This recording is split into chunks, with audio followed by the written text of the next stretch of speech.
Hi there, ये virtual university की final term की सॉल्व पेपर सीरीज की वीडियो है। कंप्लीट सीरीज इस चैनल के ऊपर अपलोड की जा रही है और आज की वीडियो के अंदर आपको CS501 एडवांस कंप्यूटर आर्किटेक्चर के फाइनल टर्म की सॉल्व एमसीक्यूज करवाए जा रहे हैं और कोशिश की गई है जितने भी सॉल्व एमसीक्यूज हैं इनके आंसर्स आपको करेक्टली प्रोवाइड किए जाएं और अगर आप इनको खुद से मैच कर लें आपके लिए और भी बेटर होगा। इससे आपकी प्रैक्टिस भी होगी और अगर इसके बाद भी कोई मिस्टेक होती है वो भी आपके सामने आएगी। इसमें सबसे पहला ये है कि इनमें से कौन सा फॉर्मेट जो इंस्ट्रक्शन का वो कहलाता है एक्यूमुलेटर। सो इसका जवाब है one address instructions. One address instruction इसका आंसर है। उसके बाद ये कि जो ट्रांसफॉर्मेशन है डेटा की जिसके अंदर हर करेक्टर जो है वो सेल्फ कंटेंट यूनिट है विद इट्स ओन स्टार्ट, जिसका अपना स्टार्ट है और स्टॉप बिट है। सो वो क्या है, वो है एसिंक्रोनस।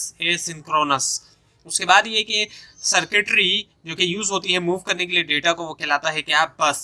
और फिर है हमारे पास इनमें से कौन सा जो है वो नहीं है एक टेक्निक जो कि यूज होती है जब सीपीयू जो है वो करना चाहता है एक्सचेंज को, डेटा एक्सचेंज करना चाहता है पेरिफेरल डिवाइस के साथ, वो है वर्चुअल मेमोरी। बाकी ऑप्शन है direct memory access, interrupt driven और प्रोग्राम्ड।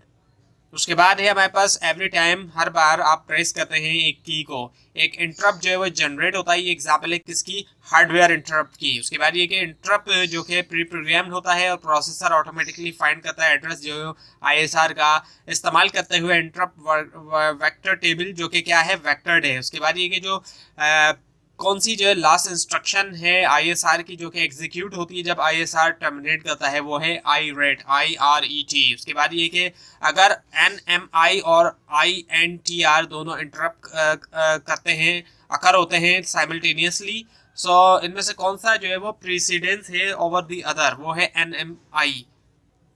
उसके बाद ये कि इनमें से कौन सा जो है वो मेमोरी ऑर्गेनाइजेशन है SRC प्रोसेसर का, वो है 2 to the power 32 by 8 bits. और उसके बाद है कि टाइप ए फॉर्मेट SRC का यूज करता है कौन सी इंस्ट्रक्शन, कितनी इंस्ट्रक्शंस, वो है 2 इंस्ट्रक्शंस। उसके बाद है हमारे पास कि प्रायर करेक्टर जो कि रिसीव हुआ था was not still read by CPU or and is overwritten by a new receive character।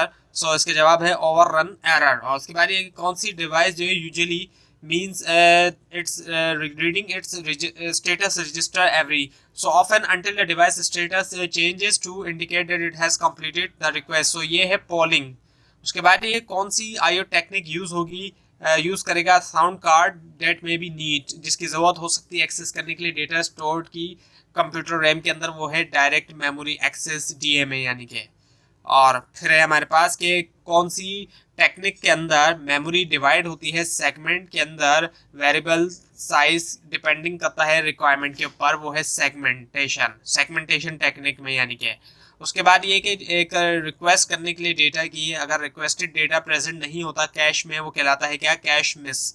उसके बाद ये कि an entire dash memory arrays की जा सकती है 1 या फिर फ्यू सेकंड में, जो कि बहुत फास्टर है एप्रोम से, वो है फ्लैश मेमोरी। उसके बाद ये कि dash chips have quartz windows, कौन सी चिप्स के अंदर कॉर्ड्स विंडोज हैं, and by applying ultraviolet light data can be erased from them, वो है एप्रोम।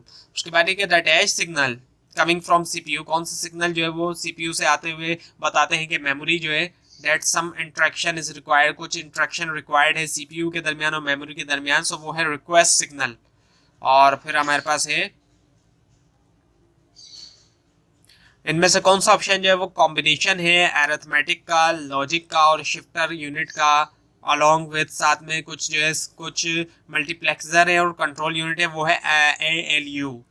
उसके बाद ये कि CRC हैज डैश, CRC के जो है वो क्या है, हैज CRC के पास क्या है, डैश ओवरहेड है as compare to Hamming code, has less overhead है CRC के पास as compare to Hamming code, lesser है। और फिर है हमारे पास कि डैश जो है इनमें से क्या जो है वो इंडिकेट करता है अवेलेबिलिटी जो है पेज की मेन मेमोरी में, वो है प्रेजेंस बिट्स।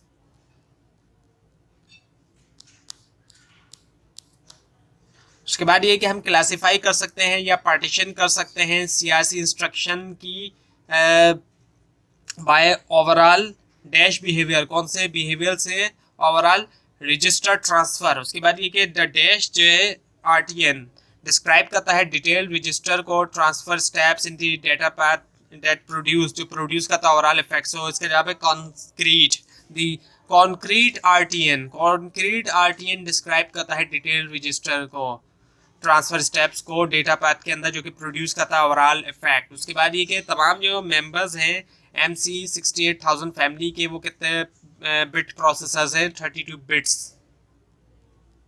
उसके बाद ये कि डैश ऑपरेशंस जो है वो रहता है एक प्रोसेसर को, जो कि इशू कर सकता है more than one instruction simultaneously, एक से ज्यादा इंस्ट्रक्शन को साइमल्टेनियसली, वो है सुपर स्केलर। उसके बाद ये कि 16K/4 स्टैटिक रैम चिप जो है अरेंज होती है in the form of 4 dash cells, 64/256 इसका आंसर है।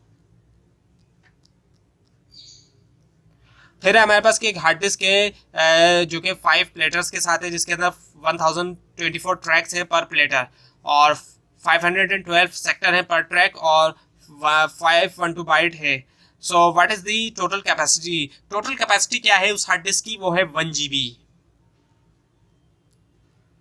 फिर है हमारे पास के इनमें से क्या जो है वो डैश जो है वो टाइम है needed bye the CPU, CPU needed होती है बाय द सीपीयू रिकॉग्नाइज करने के लिए एक इंटरप्ट रिक्वेस्ट को, वो है इंटरप्ट लेटेंसी। इंटरप्ट लेटेंसी जो है इज द टाइम क्योंकि नीडेड होता है by the CPU to recognise an interrupt request. उसके बाद देखिए इनमें से कौन सा ऑप्शन जो है वो एक टेक्निक है जिसके अंदर कुछ CPU, some of the CPU address lines forming an input to address decoder are ignored, वो है partial decoding. So partial decoding जो है वो टेक्निक होती है जिसके अंदर कुछ जो है वो some of the CPU address line, कुछ से सीपीयू एड्रेस लाइन जो है forming an input to the address decoder are ignored होता है।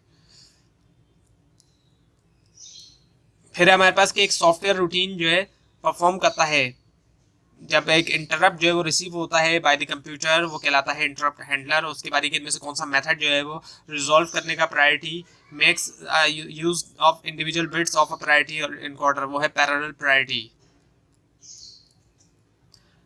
तो ये थी आज की वीडियो। आपको अगर इस बारे में कोई क्वेश्चन है नीचे कमेंट कीजिए, ये फाइल नीचे डिस्क्रिप्शन बॉक्स में दी गई लिंक से हासिल कर सकते हैं, लेकिन अगर आपको लिंक ना दिखाई दे उसके लिए आप नीचे कमेंट कीजिए, और इसके अंदर कोई मिस्टेक दिखाई दे उसको भी आप जरूर हाईलाइट कीजिए, और इस पूरी सीरीज को देखने के लिए इस चैनल को सब्सक्राइब कीजिए, बेल आइकन के ऊपर क्लिक कीजिए। Thanks for watching this video and best of luck for your exams.